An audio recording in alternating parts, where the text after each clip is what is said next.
Bismillahirrahmanirrahim. Assalamualaikum warahmatullahi wabarakatuh.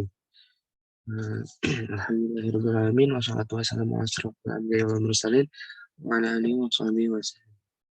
Amma ba'd. Yang saya hormati kepada Bu Irham selaku dosen psikologi di kelas C ini, dan tidak lupa teman-teman yang saya cintai dan yang saya banggakan. Di sini saya akan mempresentasikan atau menerangkan yaitu tentang pembelajaran agama Islam masa remaja awal dan remaja tengah.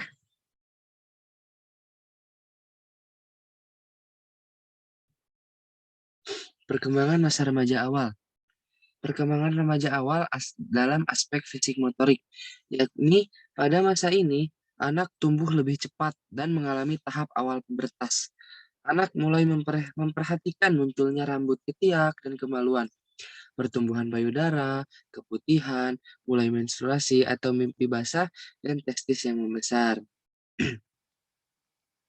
Perkembangan remaja awal menurut aspek intelektual, yaitu mampu menalar secara abstrak dalam situasi yang menawarkan beberapa kesempatan untuk melakukan penalaran deduktif hipotesis, yaitu dalam bahasa Inggrisnya hypothetical deductive reasoning, dan berpikir proporsional thought. Yang kedua, memahami kebutuhan logis dari pemikiran proposisional, memperbolehkan penalaran tentang premis atau alasan yang kontradiktif dengan realita. Pemikiran proposisional merupakan karakteristik penting kedua dalam tahap operasi formal. Remaja dapat mengevaluasi logika dari proposisi atau pernyataan verbal tanpa merujuk pada keadaan dunia nyata, real world circumstance. Sebaliknya, anak pada tahap operasi konkret mengevaluasi logika pernyataan hanya dengan mempertimbangkan dengan mendasarkan pada bukti-bukti konkret.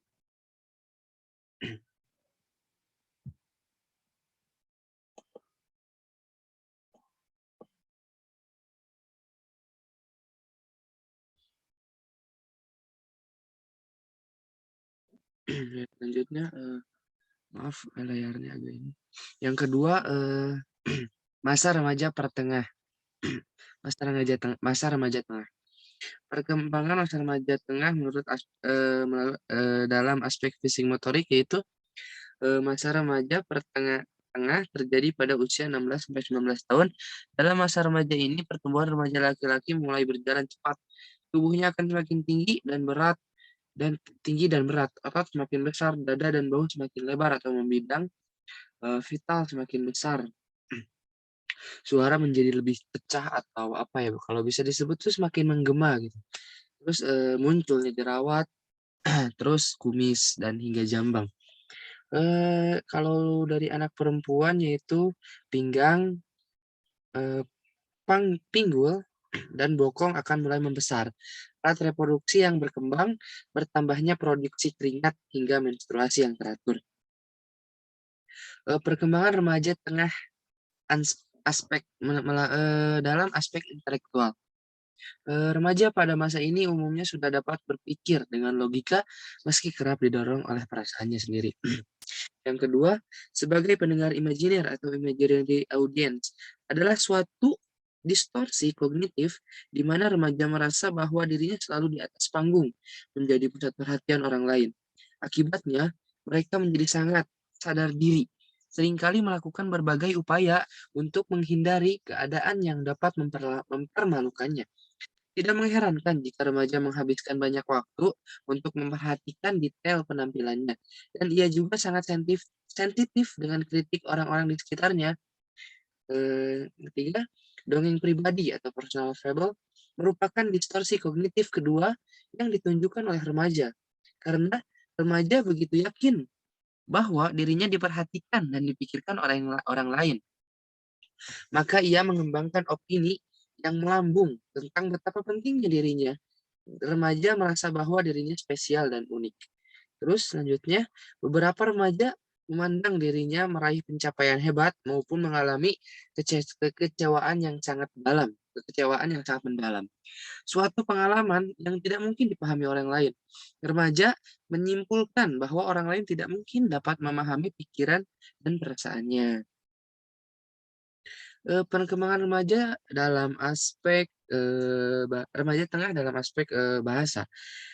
Mungkin, eh, bukan mungkin, penalaran deduktif hipotesis adalah suatu proses kognitif, di mana saat seseorang dihadapkan pada suatu permasalahan, maka ia memulai dengan suatu teori umum.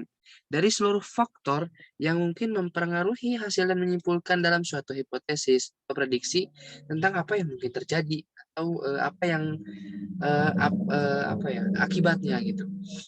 Yang kedua, pada suatu persoalan yang dapat diselesaikan seketika, sekaligus tidak lagi satu persatu, seperti yang biasa dilakukan pada anak-anak masa operasi konkret. Dikutip dari Gunarsa ya.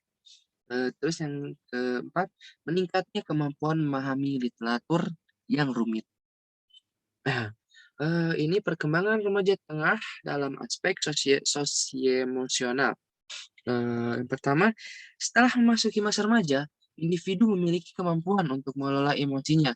Ia telah mengembangkan kosakata yang banyak sehingga dapat mendiskusikan dan kemudian mempengaruhi keadaan emosional dirinya maupun orang lain.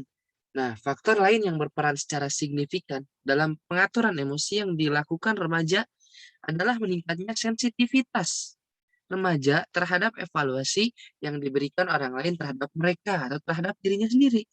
Suatu sensitivitas yang dapat memunculkan kesadaran diri. Menurut David Elkin, Jerman 2001, menggambarkan remaja menunjukkan seolah-olah mereka berada di hadapan audiens imajiner yang mencatat dan mengevaluasi setiap tindakan yang mereka lakukan. Dengan demikian, remaja menjadi sangat sadar akan dampak dari ekspresi emosional mereka terhadap interaksi sosial. Kedua, gender berperan secara signifikan dalam penampilan emosi remaja. Laki-laki kurang menunjukkan emosi takut selama dia stres dibandingkan dengan perempuan bedanya. Hal ini didukung oleh keyakinan pada laki-laki bahwa mereka akan kurang dimengerti dan dikecilkan ataupun diremehkan oleh orang lain dalam menunjukkan emosi yang agresif gitu, dan mudah diserang, vulnerable. Di sini adapun metode pembelajarannya ya. Yaitu metode pembelajarannya itu yang pertama metode ceramah adalah metode yang bisa dikatakan tradisional karena sejak dulu metode ini telah dipergunakan sebagai alat komunikasi lisan antara guru dan anak didik. Ini kan tentang remaja ya. Jadi bisa juga antara guru dan ya anak-anak didiknya gitu. Dalam proses belajar mengajar. Meski metode ini lebih banyak menuntun keaktifan guru kepada anak didik, tapi metode ini tidak bisa ditinggalkan begitu saja dalam kegiatan pengajaran dan contohnya pada remaja. Selanjutnya metode diskusi adalah cara penyajian di mana siswa-siswi dihadapkan atau bisa disebut remaja-remaja tersebut dihadapkan kepada suatu masalah yang bisa berupa pernyataan atau pertanyaan yang bersifat problematis untuk dibahas dan dipecahkan bersama. Di dalam diskusi ini, proses belajar mengajar terjadi interaksi antara dua atau lebih yang terlibat saling tukar-menukar pengalaman. Informasi untuk memecahkan sebuah masalah. Diskusi ini bisa dilakukan dengan berbagai bentuk antara lain seminar, diskusi panel, simposium, dan lokal karya, dan lain-lain. Ketiga, metode tugas belajar adalah tugas merupakan suatu pekerjaan yang harus diselesaikan. Penggunaan metode tugas untuk melatih ya siswa, yaitu siswa yang sudah remaja gitu ya, untuk belajar mengerjakan tugas sehingga siswa atau remaja tersebut diharapkan memperoleh suatu hasil gitu. Jadi ya dia tuh memperoleh suatu hasil dari tugas tersebut. Jadi perubahan tingkah laku tertentu sesuai dengan tujuan yang telah ditentukan. Ini metode mungkin langsung ke media pembelajaran. Nah, di sini media pembelajarannya yaitu media auditif. atau bisa dijabarkan adalah media yang hanya mengandalkan kemampuan suara saja seperti radio, kaset recorder, dan piringan hitam. Media ini tidak cocok untuk tunarungu atau mempunyai kelainan dalam pendengaran. Jadi pada zaman sekarang atau ya dalam zaman milenial ini media auditif ini sangat minim sekali untuk digunakan gitu ya. Yang selanjutnya media visual adalah media yang hanya mengandalkan indera penglihatan. Media visual ini yang hanya menampilkan gambar diam film strip, film rangka. Jadi hanya mengambilkan foto-foto saja atau gambar-gambar atau tulisan-tulisan gitu tanpa adanya visual, tanpa adanya auditif atau suara gitu ya. Seperti komik atau baca-baca kayak seperti itu buku yang kayak gitu. Yang terakhir ada media audio visual. Ada atau bisa di dalam artian media audiovisual ini penggabungan antara media auditif dan media visual tersebut. Jadi di mana media yang mempunyai unsur suara dan unsur gambar gitu. Jadi media ini tuh mempunyai kemampuan yang lebih baik gitu.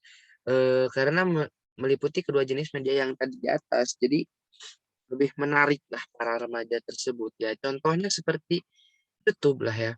Contohnya tuh seperti YouTube. Ini tidak tertulis, maaf. Ya, contohnya seperti YouTube. Jadi dia mengandalkan audio, ya auditif dan visual gitu. Gambarnya ada, suaranya pun ada. Jadi si remaja tersebut tuh apa ya, menarik menarik gitu. Menurut mereka tuh menarik. Bisa di dalam pembelajaran ataupun apa ya, perkembangan-perkembangan mereka cari-cari cari-cari cari-cari apa yang dia inginkan gitu. Nah, kalau untuk zaman sekarang, dalam hal positifnya YouTube ini sangat, apa ya, sangat, berguna gitu, sangat berguna bagi remaja-remaja sekarang. Apalagi, remaja-remaja sekarang itu tidak jauh dari handphone gitu ya. Jadi mungkin, eee, segitu saja yang dapat saya sampaikan. Mohon maaf bila ada bukan bila ada ya, pasti banyak kesalahan.